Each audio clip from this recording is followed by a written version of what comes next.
हमारे चैनल को सब्सक्राइब करें और बेल आइकन दबाएं। रस्ता लगत असलेला कचरा डेपो आज नागरिकांसाठी मोठा त्रास ठरत आहे। नागरी वसाहतीच्या अगदी जवळ असल्यामुळे येथे घाणीचे साम्राज्य पसरले आहे। रस्त्यावर साचलेला कचरा, कोंबड्याचे पिसे आणि मांस फेकल्यामुळे संपूर्ण परिसरात तीव्र दुर्गंधी पसरली आहे। याचा थेट परिणाम नागरिकांच्या आरोग्यावर होत असून येणाऱ्या जाणाऱ्यांना मोठा त्रास सहन करावा लागत आहे। पूर्वी हा कचरा डेपो गावाबाहेर होता, परंतु वाढत्या शहरीकरणामुळे आज तो वसाहतींच्या जवळ आला आहे।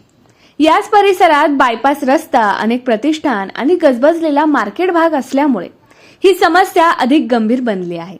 आता वेळ आली आहे नगरपालिका प्रशासनाने तातडीने योग्य उपाययोजना करण्याची आणि हा कचरा डेपो लवकरात लवकर दुसऱ्या ठिकाणी हलवण्याची। हीच मागणी स्थानिक नागरिक आणि व्यापाऱ्यांकडून होत आहे। ऐसा स्वाद रहे सदा याद। काका जी नमकीन, काका जी नमकीन।